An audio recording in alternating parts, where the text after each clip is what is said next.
Hello, everyone. This is Ed Breniger, and this is the Eddie Network podcast.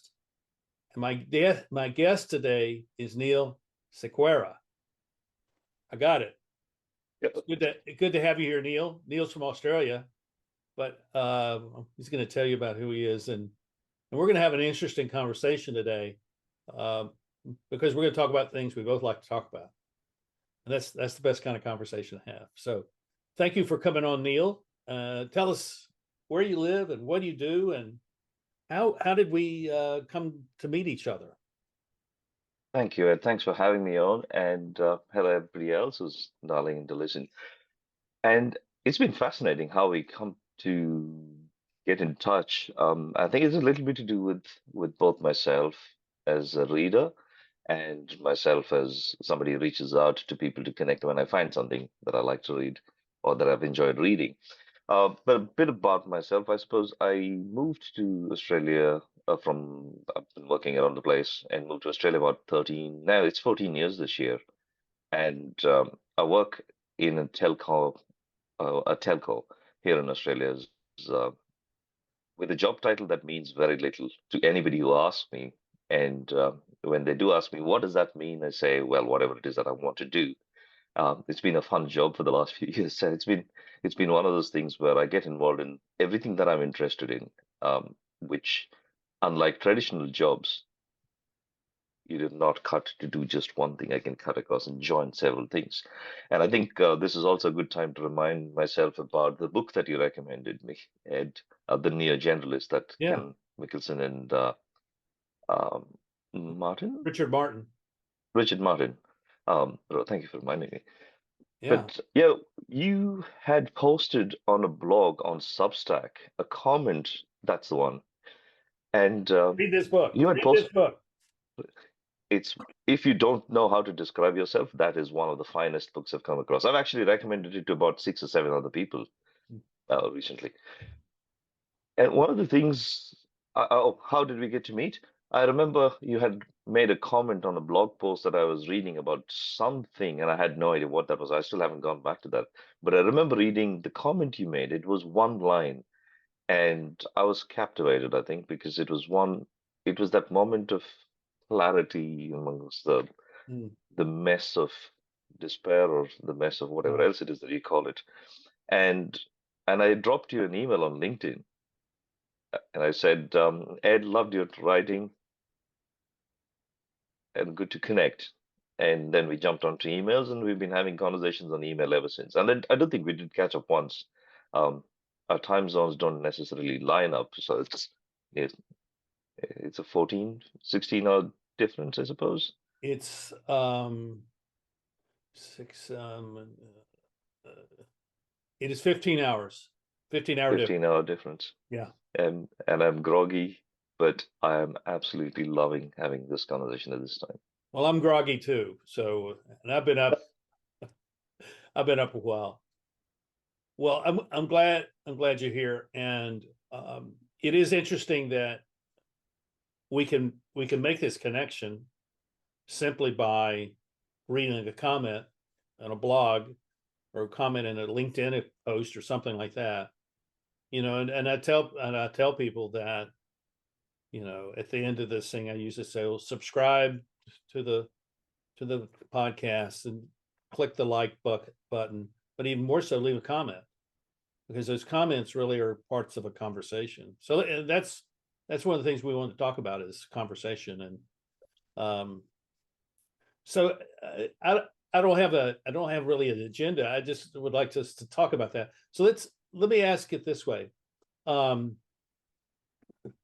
the conversations that are really valuable to you, what goes into that? What do you find in those things which distinguish it that you're actually looking for those kinds of indicators in a conversation, now that I mean, once you've had some of those, you realize, oh, so this is really the way I want to have conversations with people. So what does that look like?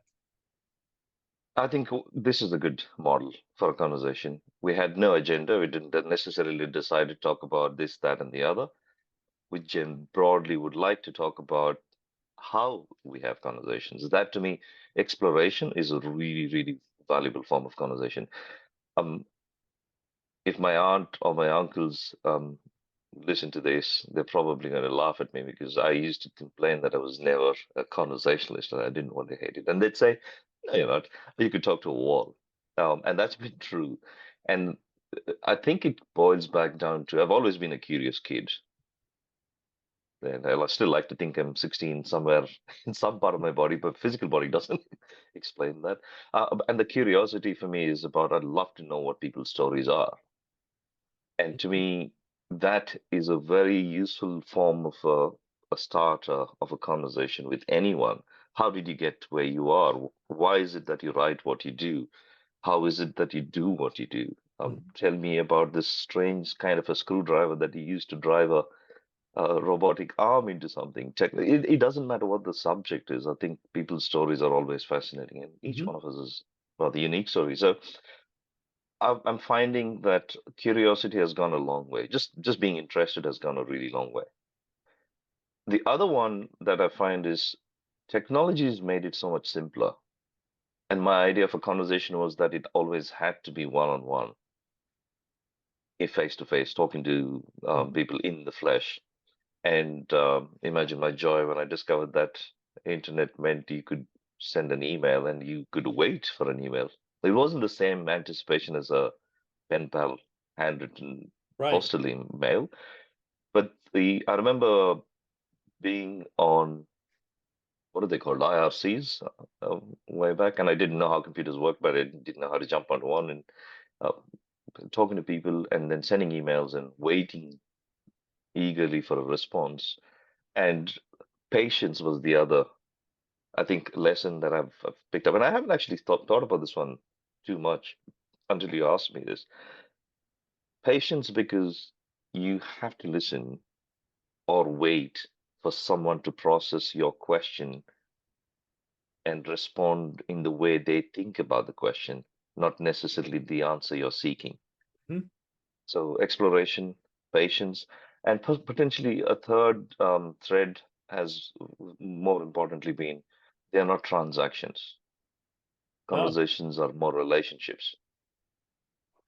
that's that's a great thought. I have never thought about conversations not being transactional. Uh, but you're right. I mean, that's really true. Ah, that's the, now you've given me something to ponder. And I can run with that. So, and I'm not sure that conversations have to be transformational either. I think No, they don't. that can just be, yeah, we're just hanging out. We're just hanging. A couple of guys, across the world, hanging out, talking about things we're interested in. Um, do you go searching? How do Let me back up and ask this question. Um, I'm assuming that you like to have conversations with people that you're just meeting, that you don't know them, and therefore that there's an introductory conversation that takes place. Is that you like those? Is that something that you enjoy?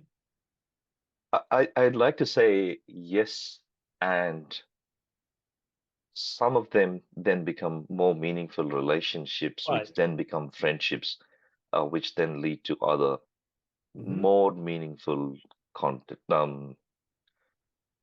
relationship. I suppose I'll stop there, and then it keeps going deeper. I think of sometimes this is a transactional way of looking at it, but volume. Like you don't know who you're going to meet, and who's going to be in within your circle of influence as your circle of impact, I suppose, as your book calls it out. Um, but to me, it's a case of it's a funnel. You have to have lots of conversations to find the ones that are meaningful to you, and then you spend some time. It's always a function of time. You do not expect that to happen overnight, and sometimes it takes weeks, sometimes it takes months, sometimes years, and sometimes all your life. Um, and I would dare say that the most valuable for me has been not just the introductory conversations, Mm-hmm. The introductory conversations are a bit like a novelty. I'm meeting somebody for the first time. Oh my God, the author of so and so book, or a publisher of a blog, or someone rich and famous is on YouTube. That used to be the drive for me way back. I don't think I care about it at all. Like, I do not particularly fancy being connected with a lot of people. I like the idea that that can lead to something more. And as I've grown older, as everybody does, I suppose, I've come to the realization that it doesn't matter who you are, you're still human. The need to be seen, to be heard, and to be acknowledged, and valued is a universal need. You know, I my intention is to meet someone to take that relationship somewhere beyond just the introduction. And there's 3 blocks down the street here is a distillery, and I go there on Friday nights. You know, they're only open on Friday and Saturday nights, but I go on Friday nights, and everyone that comes in, I talk to them. I go over and introduce myself, and I find out who they are. One night there was a couple that came in, and um, I introduced myself, and they introduced themselves to me, and they have a local farm, but they had both been working in corporate work. And then they left that and purchased this farm, and seemed to be doing really well with it. And then they said, "Well, you know, so who are you?" I said, "I'm just a leadership guy, and I wrote a book that came out a few years ago called Circle of Impact." And the woman goes,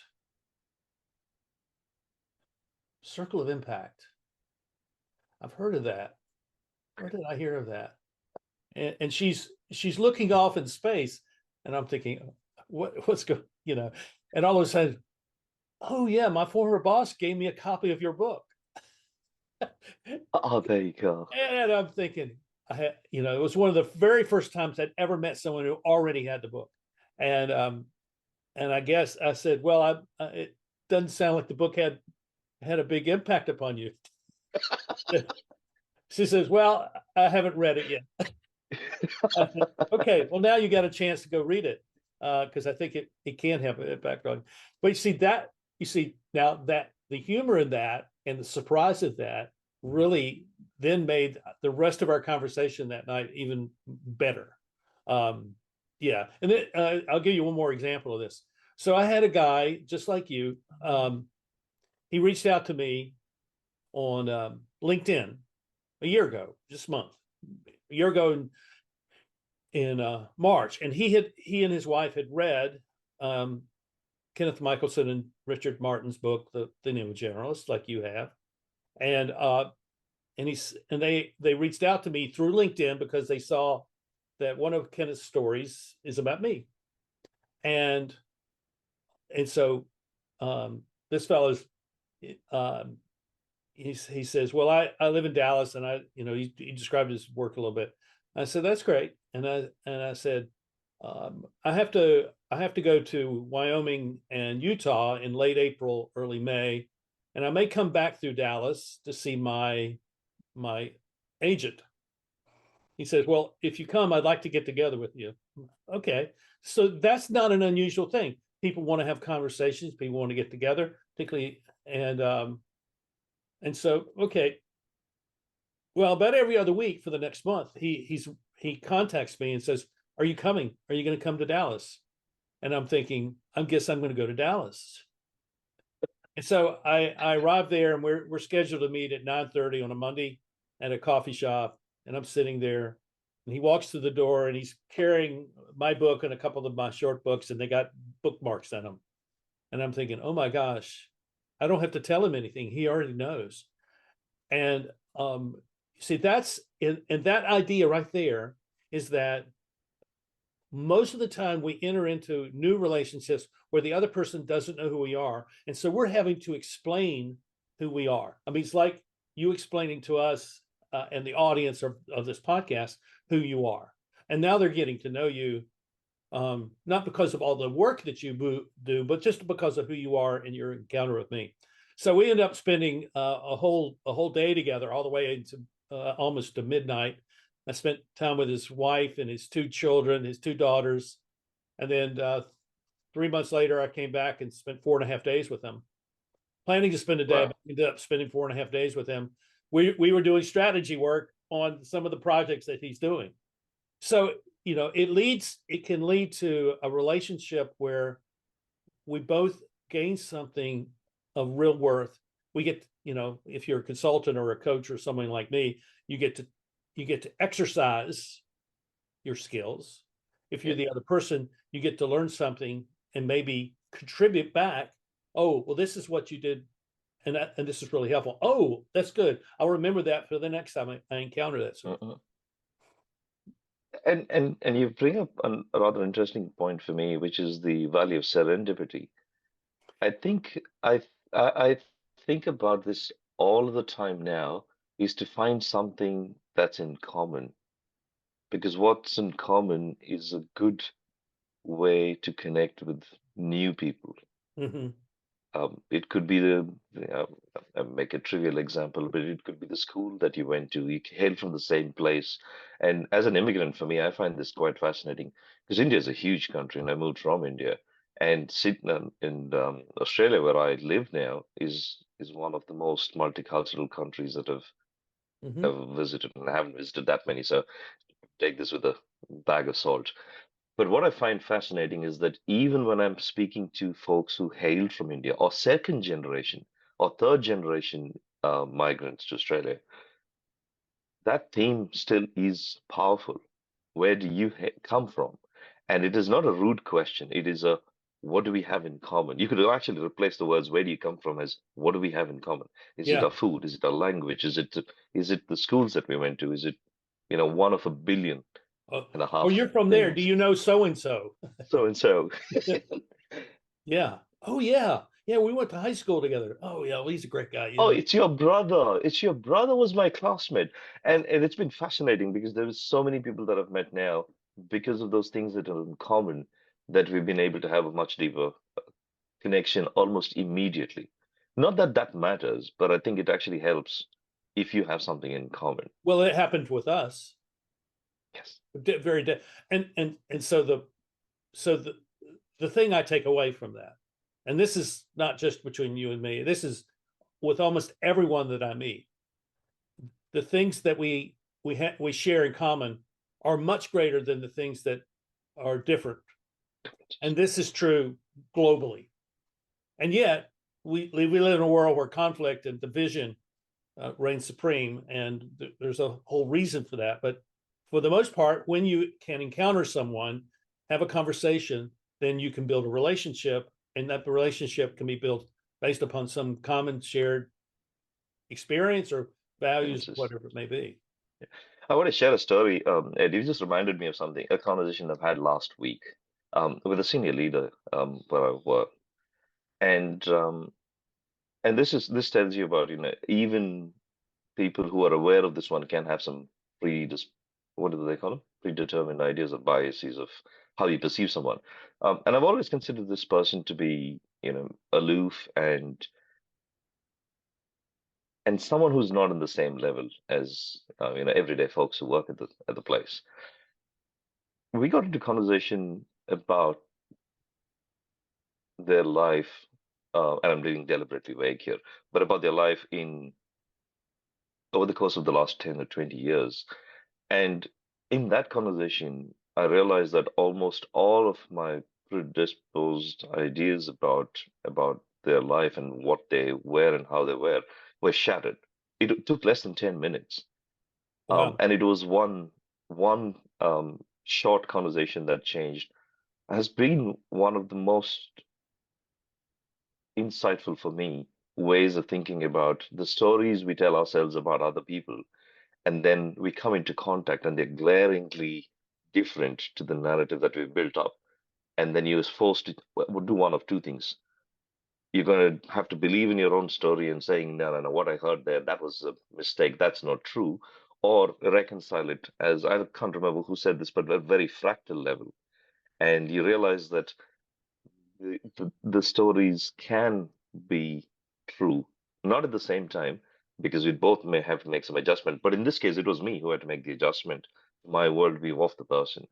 Um, And I've been reminded of that so many times. And last week was another gentle reminder. It wasn't a, earth-shattering moment. It was not transformational. And it was not transactional because we've had much more deeper conversations since. That's great. That's really great. So, um,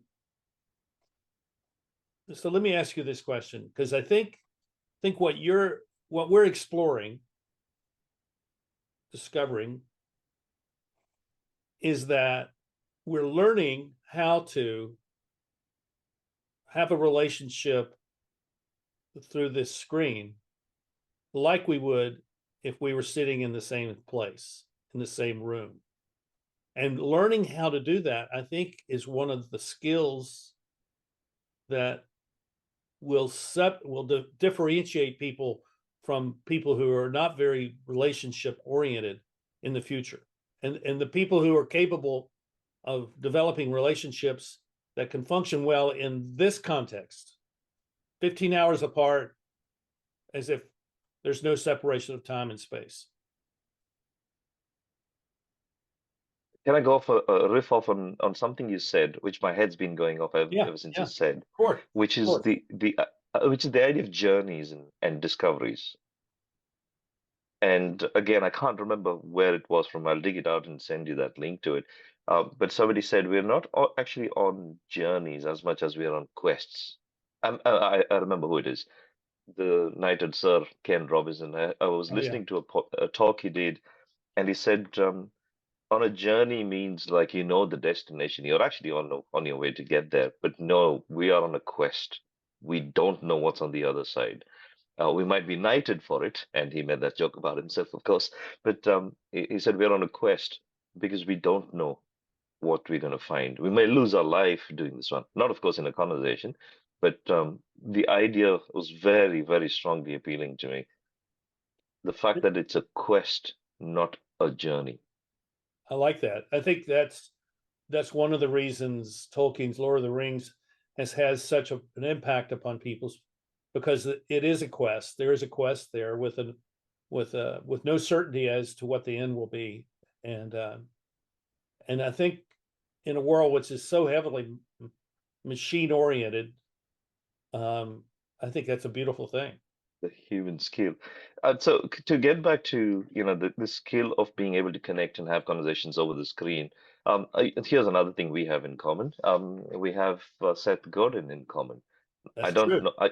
You have met him, perhaps. I Yeah, haven't, yeah, but I have been a part of the one of the courses that he ran. I described it as one of the three best things that have happened to me in my life. is that the alt Well, MBA? the Alt MBA, that was Uh-huh. indeed the one. Um, I I I have to tell you a couple of stories here, Yeah, I but want to hear of this. the Yeah. three things, I said the first one's always has been me finding my wife. I think it was again a quest. I wasn't quite sure what it was, Uh, but we've been together now over 20. We were talking about this last night. It was a hot, muggy night here, so we went for a walk on the beach, um, and left the kids behind, which was fascinating, and they lived to tell them. But we were talking. We've been together for 20 years, and she was probably the one of the best things that happened. The first best thing that happened in my life. The second one was Dr. Barbara Oakley's Learning How to Learn. hmm. It's a free course on Coursera, and I didn't pretty much know anything about what it was, but I thought it sounded interesting, and so I dialed up, joined on Coursera the course, and I've done it multiple times. As in, it's a good reminder for you about how to learn, and she talks about lots of these concepts. Um, it's supposedly one of the most completed courses on Coursera ever. MOOCs have a huge dropout rate, and most people who join in complete that course. Ah, The story, though, is a fascinating one because I wrote to her too, just like I wrote to you, uh-huh. to thank her for putting it out. It was a Yes. generous Oh, gesture, clearly, yes. and she told me about how she had to do it, and the whole thing was shot by her husband Phil in their basement in Michigan, I think is where they live. She's a professor over there. And then she told me about a lot of other things, and then she also told me she was coming to Australia for a talk. So we planned to meet, and then I invited her to come in and talk at my workplace if she had the spare time, and she did. and it has still been rated within internal things as one of the finest talks they've ever heard. And I host a lot of these talks. And it's been fascinating because, again, like I said, that was the second finest one. And the third one was the Auto MBA. 4 weeks of intense work. I was terrified of signing up to it. Who am I to sign up to all of these wonderful, smart folks from around the world, um, spending 4 weeks and talking about it, including the day until the day of the first call. This is completely online. My cohort was all Eastern time based, unlike previous ones, I think, where you had people from across the globe. So I didn't have the same struggle as previous cohorts, but I was still terrified. I went, I can't understand why I would want to do it. And the reason I signed up was another colleague of mine, and I have been teasing each other about it. He's another gentleman I'd love you to have a chat with. And he said to me, he said, Neil, we've talked about this for 3 years now. We've better do it. And I said, I'll do it if you do it. And he sent me a note. He's saying, done. I had no choice. I had to sign up. And I told him that. I said, I'm still terrified. I'm not quite sure we should do it. But it showed me that you could actually build quite deep relationships with people around the world, or even locally. A lot of us in this part of the world caught up for a couple of drinks, and we still are in touch, and we know about at least a little bit. And 3 years later now, it happened just before COVID struck. And Mhm. here's the other thing: January of 2020 was when I did my my course. March is when COVID struck. And guess what? I had never considered Zoom as a serious way of engaging and connecting. And just the fact that we did it was 4 weeks of intense practice meant that when COVID stuck and we all started working on Teams or Zoom and whatever else it was, I didn't find it a struggle at all. I knew how to have good relationships. I knew how to meet new people. And people complain about not having water cooler conversations. I went, it's a click away. You Yeah. know everybody. Oh, yeah. There's an organizational chart. You can just have to click on the person and call them directly, and you can have a video conversation. How good is that? I mean, technology was dragged into, oh, organizations were kicked into using technology that they would otherwise have taken, what, 2 decades or so? And to me, it was like a gold mine. So let me ask you, and you don't need to reference your company specifically, but just in general, what's the long-term effect of this this now facility for conversation through Zoom and Skype and these kinds of programs? What's the long-term effect upon the way businesses function? I'd be lying if I said I knew, Ed. I have no idea. But Okay. I do see these small pockets of change that are happening in ways that are distinct. So I'll take the kids as an example. My kids, I saw them struggle in the first couple of weeks. Like I thrived during COVID because I could reach out and connect. My children didn't. Or maybe my son did, which is a different story, but my daughter didn't. And there was one of the biggest things there was when you're in at a certain point in your life, if you are the way you grow, if, evolution and all of the other things is through human contact. You learn slowly, but that becomes part of who you are. I'm not saying that good experiences are bad ones. I'm just saying that's how we learn. And when you're deprived of it for a sustained period of time, you have to compensate somehow, and different people cope differently. Um, Well said. adults had exactly the same problem. That was my observation at work. There were a group of us that absolutely thrived in it. We went, this is awesome, this is wonderful. We can connect people, and I created a bunch of conversations, I would say, which have been which even to date, I have people reaching out and asking why I don't do them anymore. Work has taken on a different dimension for me, so I've not hosted them as many. But I had 50 of these conversations that I set up. People telling their own stories. They're not Wow. public speakers, they're not leaders. They're people just coming in and telling us about, well, I built 3D printer. I built this thing using a 3D printer. I had someone else. and I'm talking about some of the most memorable ones. One of the young grads who used to work for me is a hacker, an insomniac. And as a young person, he went, I don't have a story to tell. I don't know what to talk about. And my question, quite simply, was, how did you turn into hacking as a profession? And so his talk was about hacking his way into a career. And he turned, I like to think that he thinks this has been the finest talk he did. But he told me that. He said, I love the exercise. He fought me tooth and nail, going, why do I need to write this out? And he's just a young grad who came out just out of uni. So I was helping him put his thoughts together, and I work with all of these people who do these talks. But that was probably one of the finest I've had the pleasure of hosting. Wow. You can still hear me, I hope. I hear you. Yes. Okay, it dropped out here for a second. There was another set of conversation, and this one I think is the finest for me ever. So, because I work with the telco, we've got lots of people who go out to field, and I don't know about what that means to people around the world, but I find that a field technician or somebody who's working most of the time out in field have great stories because they're constantly every day meeting people. Right. And I have always been fascinated with that part of the company's business.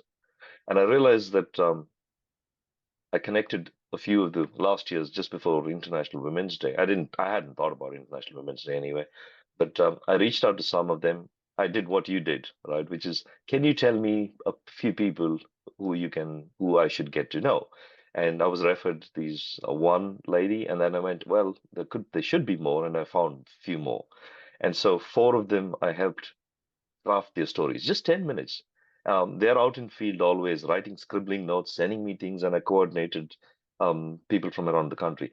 And funnily, until the day they actually did their talk, they had never met. Wow. And to That's, me, that was the most fascinating. huh. You know, I did a project uh how many years ago now, almost 15 years ago, and I was I was hired to do write a value statement for a company, had a team. New CEO had come in. He had been there for 4 months, and he had not made any declaration about his intentions for the company. The board had made its intentions to either grow the company to sell or grow the company to acquire other companies. You know, that was their goal, but he had not talked about anything. But what he was doing was he was going around and having conversations with people. This was an electrical utility. And so he would go, um, at around 5:30 in the morning out to the line operations where the linemen who go up and work on the poles and work on the lines and strings. And he would go out there and he would take the breakfast.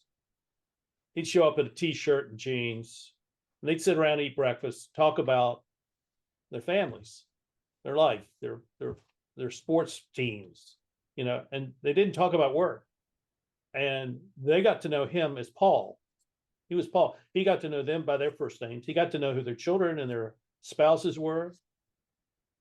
And so when the time came for us to have, to present this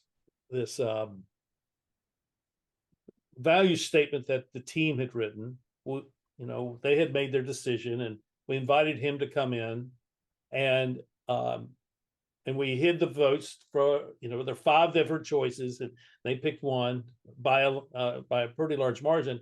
And he came in and said, well, Paul, which one do you pick? And he picked the one that they picked.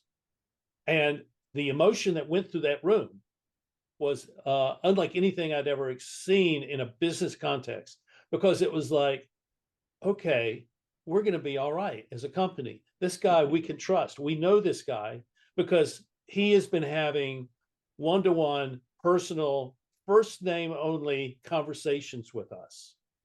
And that's the sort of thing that you and I are talking about. I my guess is that, we all have this experience of going into a place where there are a lot of people we don't know, and we're introduced to someone and they say, "Oh, well, do you know so and so?" I said, "Yeah, I know so and so," and all of a sudden we're now together. We're Yes. part of a group, A tribe. a Yes. tribe, and I think the purpose of our conversation is really to communicate that to people. This is not just for us. This is for you, Indeed. and and you've already alluded to it, but my purpose here is to meet people. This is an experiment in networking, and I want to meet people not just to have a good conversation. I want to meet people so that I can know them over a long period of time, and we can um, have conversations where I'm using this term intentionally, mutually mentoring one another. I did recently I did an interview with a young woman who's early mid-20s. She's a university student, and this is what we were talking about. Typically my generation and her generation, I would be viewed as a grandfather figure. I'm an old man, I'm an elder, and so I am there to bestow upon her my wisdom. Well, I may have some wisdom, but as I told her, it says, I'm here to learn from you. You need to tell me what I need to know about Gen Zs, the Gen Zers. I don't know, tell me. And so that was where our conversation was. And it's same with you. I need to hear what you say, because that teaches me about what I need to understand about you and the world that you inhabit there in Australia. And I've never been to Australia. I'd like to go. You're welcome. Someday I'll get there. Um, but Speaking tour. yeah, well, if I come, I'm coming for at least a month because I want to drive across the continent. It'll take you more than a month, from what I've gathered from my field tech folks, friends. Well, I thought I'd hitch a ride on a truck, on a cattle truck. It'd drive all the way across the. I got to go to Alice Springs, and I got to go where Man from Snowy River was filmed. Well filmed. Yeah. One of my favorite movies, and I want to go to Perth where they had the America's Cup race back in the mid 80s, and I remember getting up in the middle of the night to watch the races, and it's just awesome. It's just awesome. So I have this very um, um, fantasy view of Australia being this really special place, and I'm And we sure don't have enough snakes. And I'm we don't sure. have any snakes. I haven't seen any in the 15 years I've been here. Maybe one. Well, we'll go out and find it. Hey, this has been really great. I know there's more to talk about. We can talk about that next time. Because I'd like to do this again, because I think this is the sort of thing that is an example to others about how two people who have never physically been together can have a conversation where there's really a lot of real meat and real depth to the conversation. And Thank you so so if much, people Ed. want to find you in some way, how do they find you if they somehow want to connect with you? LinkedIn is probably the best. Um, I'll Okay. share with you my LinkedIn details. I do think I've tried to have as low an online presence as I could. I found myself struggling with social media, and so I got rid of all of the social media things that I had. And so LinkedIn is probably the only one that I doom scroll at this point in time. Okay. Not very good, but And LinkedIn is we'll it is. we'll put that in the show notes so everybody can, send you a comment. And so That'd be thanks awesome. I'd love for to meet being more here. people too. And I guess it's in the middle of the week there, so or it's the end of the week. So I It's guess Friday. you're up for the rest of the day. I am. And for a long, long time, I've got it's going to be a long day. But Ed, thank you so much for having me on.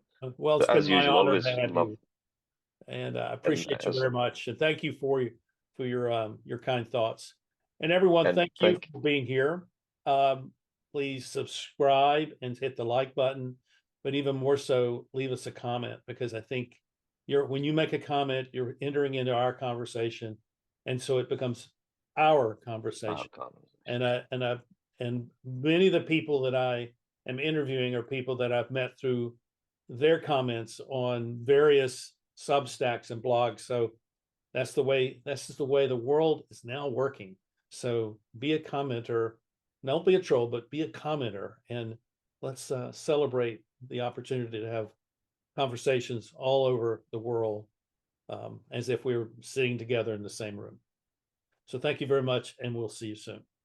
Bye-bye.